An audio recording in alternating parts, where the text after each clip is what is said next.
எனவே நாங்கள் இங்கே மாநிலவாசிகள் பள்ளிவாய் நிர்வாக சபை உறுப்பினர்கள் எமது மதரசா மாணவர்கள் குர்ஆனை மனம் செய்யக்கூடியவர்கள் இருக்கிறார்கள்.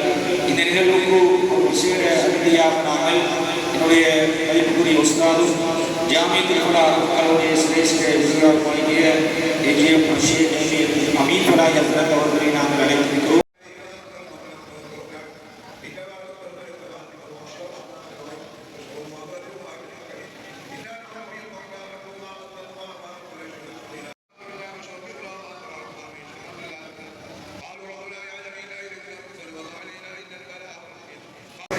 அவர்களுக்கு பொருந்தி ஏற்றுக்கொள்வாயாக. பாதிக்கப்பட்ட மக்களுக்கு அமைதியை கொடுப்பாயாக. இல்லங்கள் உடைமைகள் அமைதியை பண்ணி கொடுப்பாயாக.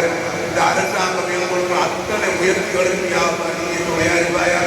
சகல இன மக்களுக்கு இந்த வேறுபாடு இல்லாமல் நேர்மையாக வழிபடையாக செய்யக்கூடிய ஒரு ஆட்சி அதிகாரமான நாட்டுடைய ஆட்சி அதிகாரத்தை அப்பையாக இந்த நாட்டுக்கு யாருக்கும் உதவி பெறம் நடினார்களோ அத்தனை உலக நாடுகளுக்கு நீ ரஹ்மை செய்வாயாக, செய்வாயாக. உதவிகளை கபூல் செய்வாயாக.